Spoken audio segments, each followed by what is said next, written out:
सभी साथियों को मेरा नमस्कार। स्वागत है आप सभी का आज 6 दिसंबर के जनसत्ता विश्लेषण में। आइए शुरू करते हैं।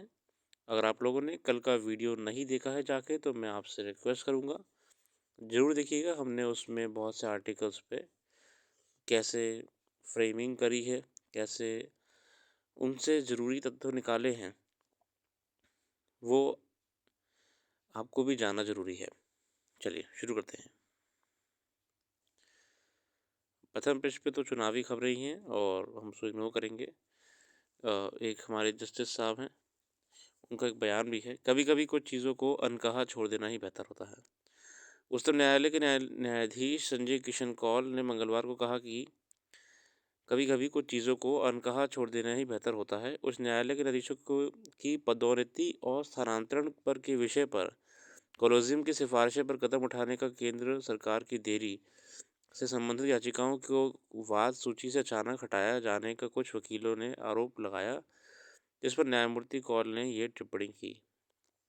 ये बेसिकली थोड़ा सा सेंट्रल गवर्नमेंट और कोलिजियम के बीच में वो चल रहा है, क्लैश सा। ठीक है, इसको लेके ही बहुत से लोग पीआईएल डालते हैं, एडवोकेट्स डालते हैं। तो जो सुप्रीम कोर्ट की कॉज लिस्ट होती है उसमें से उन पीआईएल्स को हटा दिया गया था, याचिकाओं को। तो उसी को लेके कौल साहब ने, जस्टिस साहब ने टिप्पणी दी कि ज़रूरी नहीं है कि हम हर मुद्दे पे बात करें। ठीक है, आगे देखते हैं, आर्टिकल्स पे आ जाते हैं हम अपने। त्रासदी झेलने को अभिशाप पहाड़, ये आर्टिकल बेसिकली हमारे सामने जो अभी हाल ही में उत्तराखंड में त्रासदी हुई है उसको लेके आया है। साथ ही साथ हम जानते हैं कि हमने इस साल, इस वर्ष हमने पहाड़ों को लेकर कितनी खबरें देखी हैं। चाहे वो बाढ़ की स्थिति जब हुई थी हिमाचल प्रदेश में, ठीक है, ठीक है, बहुत जगह पर लैंडस्लाइड्स हुई थी, ठीक है, अर्थक्वेक आने से दरारें आई थी मकानों पे, क्रैक्स आए थे, ठीक है, और हमारा एक ये टनल हादसा। देखिए, हिमालयन इंफ्रास्ट्रक्चर जो बेसिकली जो हिमालयन हमारा जियो स्ट्रक्चर है, हिल स्ट्रक्चर होता है, उसको लेके आर्टिकल दे रखा है। और हमको ये जानना ज़रूरी है कि हम कैसे उन पहाड़ों का दोहन कर रहे हैं या फिर हम कैसे उनका उपयोग कर रहे हैं। उत्तराखंड में बार बार पैदा हो रही त्रासदी अनदेखियों का नतीजा है यह, या बिना जोखिम की चिंता किए अंधाधुंध विकास की परिणति। बेसिकली ये जो डेवलपमेंट हो रहा है, पहाड़ों पे रोडें बनाई जा रही हैं बड़ी बड़ी, बार बार नए कंस्ट्रक्शंस करे जा रहे हैं, वो भी एक कारण है कि जो हमारी ज़मीन होती है पहाड़ों की किनारे वाली वो कमज़ोर होने लगती है। वजह जो भी हो, नुकसान बहुत हो चुका है। सच है कि ये विकास कार्य रोके नहीं जा सकते, लेकिन प्रगति के खिलाफ जाकर भी तो नहीं किए जाने चाहिए। सिलक्यारा सुरंग में 17 दिन तक फंसे 41 जिंदगियों को लेकर पूरी दुनिया में जबरदस्त चिंता थी। बताते हैं कि यह एक बहुवैज्ञानिक गलती से हुआ है, मतलब है कि आपकी भूवैज्ञानिक गलती से हुआ है। इसे शियर जोन के चलते बारिश और नमी वाले क्षेत्र के रूप में जाना जाता है। शियर जोन, इसमें 1.5 किलोमीटर से अधिक लंबे सुरंगों के लिए आपातकालीन निकासी का रास्ता नहीं था। ऐसी बड़ी चूक दोबारा ना हो इसके लिए भारतीय राष्ट्रीय राजमार्ग प्राधिकरण यानी एनएचएआई ने अब भारत में बन रही 29 सुरंगों के ऑडिट आदेश किए हैं। मतलब एक इमरजेंसी एग्जिट का ऑप्शन इस टनल में नहीं था। सलक्यारा को सुरंग सरकार की बेहद महत्वाकांक्षी परियोजनाओं में से एक है, जो $1.5 अरब की चार धाम यात्रा को अनुमानित परियोजना का हिस्सा है। यह उत्तर भारत के 4 महत्वपूर्ण हिंदू तीर्थ स्थानों को 890 किलोमीटर तक 2 लेन सड़क के माध्यम से जोड़ने के लिए बनाई जा रही है। इसे जुड़े कई सच और तथ्य सामने आने लगे हैं। भारत की प्रमुख पर्वत श्रृंखला हिमालय, अरावली और विंध्य प्लेटो के आपस से टकराने से बनी है। हम जानते हैं कि हिमालय का कैसे निर्माण हुआ है, या जो हमारे पहाड़ बनते हैं ज्योग्राफी में उनका अध्ययन करते हैं। इनमें विंध्य और पश्चिमी घाट ज्वालामुखी के लावा से बने हैं। विंध्य जो हमारे रेंजेस हैं और वेस्टर्न घाट्स है ये आपके ज्वालामुखी लावा से बने हैं। विंध्य और अरावली पर्वत श्रृंखलाएं की उम्र करीब 3 अरब वर्ष मानी जाती है, लेकिन हिमालय की उम्र केवल 5-6 करोड़ वर्ष है। निश्चित रूप से हिमालय सबसे युवा पर्वत श्रृंखला है जो भारत और एशिया के नीचे की टेक्टोनिक प्लेटों के टकराने से बनी है। अब भी अक्सर ये प्लेट एक दूसरे से खिलाफ जोर लगाती हैं। भूगर्भ में इंडियन प्लेट अब भी यूरेशियन प्लेट के नीचे 20 किलोमीटर प्रति वर्ष की गति से घुस रही है। हमने अगर हम ध्यान दें तो टेक्टोनिक एक्टिविटीज़ में हमने पढ़ा है ज्योग्राफी में, जो हमने प्लेट टेक्टोनिक्स पढ़ा है, हमने उस टेक्टोनिक एक्टिविटी के माध्यम से जाना कि कैसे प्लेट्स जो होती हैं ये एक दूसरे से टकराती हैं या फिर एक दूसरे से दूर जाती हैं या ओवरलैप करती हैं। डेंसर प्लेट, लाइटर प्लेट, ठीक है। तो इस समय क्या हो रहा है कि 20 किलोमीटर प्रति वर्ष की गति से हिमालयन प्लेट जो है यूरेशियन प्लेट के बीच में मूवमेंट हो रहा है, जो कि धंस रही है बेसिकली। मतलब कि ये टेक्टोनिकली एक्टिव है। अगर हम बात करें इसके लिए शब्द क्या होता है, शब्द इसके लिए ये होता है टेक्टोनिक। टेक्टोनिक, ठीक है। इसके अलावा इन पहाड़ों में ढलान भी ज़्यादा है तो नदियों में तेज बहाव भी है। सच्चाई ये है कि नदियों का बहाव ना तो रोका जा सकता है, ना तेज बहते पानी को बांधा जा सकेगा। इन्हीं कारणों से अक्सर उत्तराखंड में भूस्खलन, जो कि पहाड़ धंसने की सामान्य प्रक्रिया है, होता रहता है। इसी में छिपा है वह सारा सच जिसे स्वीकार कर प्रकृति को चुनौती देने से बचा जा सकता है। मगर पहाड़ों पर लगातार हो रहे कंक्रीट के विकास कार्य, वनों की कटाई और चराई क्षेत्र में वृद्धि के चलते उनका तंत्र भी खासा प्रभावित हो रहा है। गंगोत्री और यमुनोत्री धाम के बीच यमुनोत्री राजमार्ग पर राड़ी टाप में बनाई जा रही 4.5 किलोमीटर लंबी सुरंग से इन दोनों स्थानों के बीच 26 किलोमीटर की दूरी कम होने का साथ 45 मिनट का समय भी बचेगा। सुरंग सिलक्यारा फ्रंट साइड से 2340 मीटर और टेल साइड से 1700 मीटर काटी जा चुकी है। दुर्घटना फ्रंट साइड से नवयुगा कंपनी के हिस्से में हुई। लापरवाही की अहम वजह आपात निकासी हेतु स्केप सुरंग का ना बनाया जाना होता है। ये मतलब जो हमारी इमरजेंसी में बाहर सुरंग से जाने के लिए एस्केप टनल होनी चाहिए। जिस 60 मीटर हिस्से में मलबा गिरा वह हिस्से में लाइनिंग का काम नहीं हुआ था। साथ ही कई दिनों से लगातार पानी का तेज रिसाव और मलबा गिर रहा था। अगर कंपनी पहले ही इस पर ध्यान देकर जरूर एहतियात बरतती तो ये नहीं होता। उत्तराखंड उत्तरी हिमालय के क्षेत्र जिस क्षेत्र में बसे हैं वहाँ की भूस्थिति भी अलग अलग है। कहीं नरम तो कहीं मजबूत चट्टानें हैं जो कभी काफ़ी सख्त होती हैं तो कभी बेहद भुरभुरी।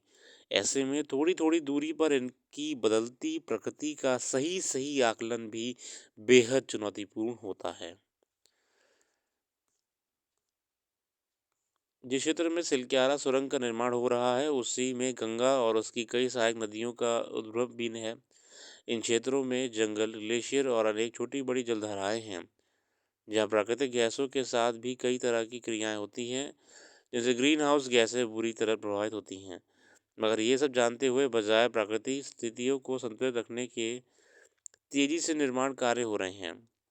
मतलब हम पर्यावरण को स्टेबल करने की जगह अपने डेवलपमेंटल प्रोजेक्ट्स को बढ़ावा दे रहे हैं, है ना। अब देखिए कि ये बहुत ही मतलब एक विडंबना है कि एनवायरनमेंट कंट्रोल के नाम पे बस हम पेड़ लगाने की फ़ोटो डाल देते हैं इंस्टाग्राम पे कि भैया हमने आज बीज लगाए हैं, बस हमारा एनवायरनमेंट कंजर्वेशन हो गया है आज से। अरे वो तो बहुत सालों बाद का काम है। अभी वर्तमान में आप क्या कर रहे हैं? वर्तमान में आप सिर्फ डेवलपमेंट को जोर दे रहे हैं, जिसके लिए क्या हो रहा है, पहाड़ों का जो दोहन है, पहाड़ों की जो कटाई है, जो कटिंग है, वो बहुत तेज़ी से हो रही है। दर्जन भर से ज़्यादा फ्लाईओवर बनाए जा रहे हैं, कई जगह रेलवे लाइन के लिए सुरंगें बनी हैं। जबकि इन पहाड़ों की क्षमता का निष्पक्ष आकलन किया जाए तो ये इनके भार सहने के लिए अपर्याप्त है। कहीं लगातार पानी का रिसाव तो कहीं भूमिगत जलधाराओं से पहाड़ हमेशा नरम बने रहते हैं। ऐसे में नरम मिट्टी भला बोझ कैसे सहेगी? अगर इसी वर्ष के आंकड़ों को देखा जाए तो अकेले उत्तराखंड में छोटे बड़े 1,000 से ज़्यादा भूस्खलन हो चुके हैं, जिनमें 48 लोग की जान चली गई। पहाड़ों पर विकास की खातिर नए शोध जारी हैं, कभी जोशीमठ जैसी तो कभी सड़कों के धंसने, उन पर चलते वाहनों के घाटियों में गिरने की नई घटनाओं को रोकने और पहाड़ी जीवन को आसान बनाने की ईमानदार कोशिश करनी ही होगी। देखिए, हमें इकोसिस्टम जो हमारे पहाड़ों का है उसे समझना पड़ेगा। हमें मतलब कि जितनी भी आपकी संस्थाएं हैं, एनएचएआई है, हिमालयन इंस्टीट्यूट है, ज्योग्राफिकल सर्वे है, उसके हिसाब से वहाँ विकास करना पर्याप्त रहना चाहिए।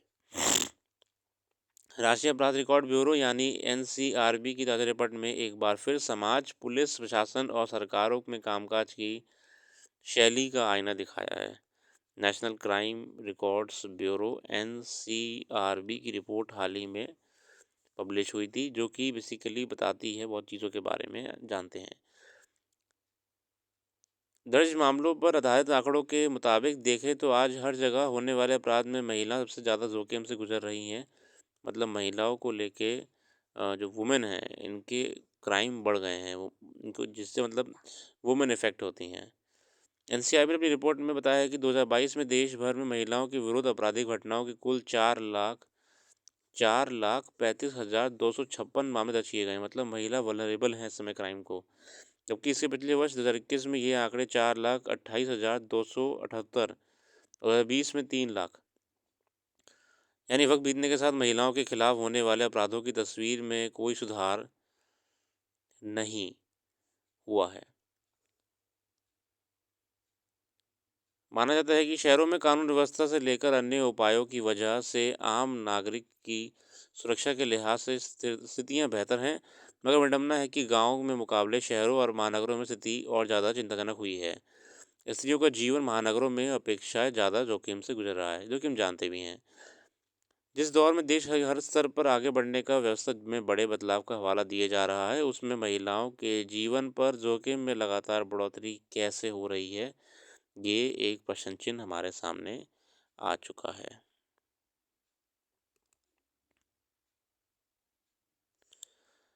ये विशेष जो हमारा ये सीरीज़ है इसमें देखते हैं क्या रखा है। हल्के भूकंप बड़ी तबाही के संकेत, उत्तराखंड को लेके ही है, देखते हैं क्या कह रहे हैं। उत्तराखंड हिमालय की पर्वत कंदराओं में बसा हुआ जो प्राकृतिक दृष्टि से तो अत्यंत समृद्धशील है, परंतु साथ ही ये हिमालय क्षेत्र शेष अवस्था में है, जिस कारण इस क्षेत्र में लगातार भूगर्भीय बदलाव हो रहे हैं और हिमालय का ये क्षेत्र भूकंप से भी अछूता नहीं है। बीते कई सालों में आए भूकंप ये दर्शाते हैं कि ये क्षेत्र भूकंप की दृष्टि से सुरक्षित नहीं है। पिछले दिनों उत्तराखंड में भूकंप की गतिविधियां बढ़ी हैं और जिस तरह से लगातार हल्के भूकंप आए दिन आ रहे हैं, उनको देखते हुए भूवैज्ञानिक का मानना है कि उत्तराखंड में इस सदी का सबसे भयानक भूकंप आ सकता है। भूकंप का आना है लगातार जारी। एक अध्ययन रिपोर्ट के अनुसार हर साल 20 जनवरी को देहरादून में 2.8 तीव्रता का भूकंप आया था, 22 जनवरी को पिथौरागढ़ में 3.8 तीव्रता का, 25 को पिथौरागढ़ में 2.1 तीव्रता का, 29 जनवरी को चमोली में 2.0 तीव्रता। मतलब देखिए लगातार हम देखें ना सीरीज अगर हम देखें तो लगातार उत्तराखंड के जो आपके शहर हैं वहाँ पे भूकंप आ रहे हैं धीरे धीरे। मतलब कुछ तो टेक्टोनिक एक्टिविटी चल रही है बड़ी वहाँ पे।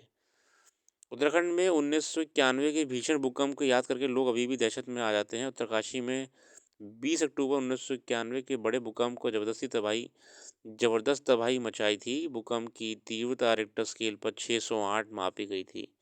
इस आपदा में 768 लोगों की जान गई थी, जबकि 5,000 से अधिक लोग घायल हुए थे। लगभग 20,000 से ज़्यादा आवासीय भवन पूरी तरह क्षतिग्रस्त हो गए थे। वहीं उत्तराखंड में गढ़वाल मंडल के चमोली में 29 मार्च 1999 में रिक्टर स्केल 6.8 की तीव्रता का भूकंप आया था।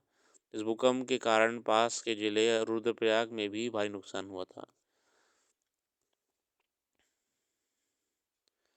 और कई स्थानों पे भूकंप के यंत्र भी स्थापित किए गए हैं जो कि पहले से ही डिटेक्ट कर सकते हैं कि कब आने वाला भूकंप और कब नहीं आने वाला है। ठीक है।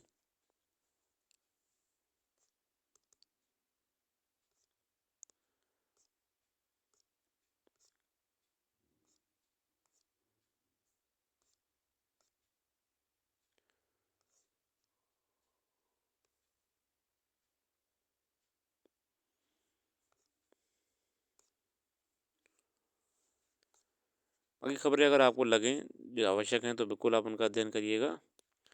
हम यहाँ पे सिर्फ ज़रूरी चीज़ों के बारे में डिस्कस करेंगे ताकि आपका समय बचे और वीडियो भी ज़्यादा लंबी ना हो। बाकी करंट अफेयर जितनी भी है हम यहाँ पे डिस्कस नहीं कर पाते हैं, तो वो हम हमारे ब्लॉग में सब बता देते हैं। अगर आपको विज़िट करना है तो आप वेबसाइट को हमारी विज़िट कर सकते हो। वेबसाइट डिस्क्रिप्शन में दे रखा है लिंक। डिटेल्ड में जो ब्लॉग्स होते हैं उसमें जो करंट अफेयर्स हम यहाँ डिस्कस नहीं करते हैं वो वहाँ पे कवर करते हैं, और ख़ासकर जिन टॉपिक्स के बारे में हम वीडियो में बात करते हैं उनको और डिटेल में हम हमारी वेबसाइट में जो ब्लॉग होता है उसमें बताने का प्रयास करते हैं। तो आप ज़रूर से हमारी वीडियो देखने का विज़िट करिएगा। बाकी अपना कीमती समय देने के लिए बहुत बहुत धन्यवाद। आपका दिन शुभ हो।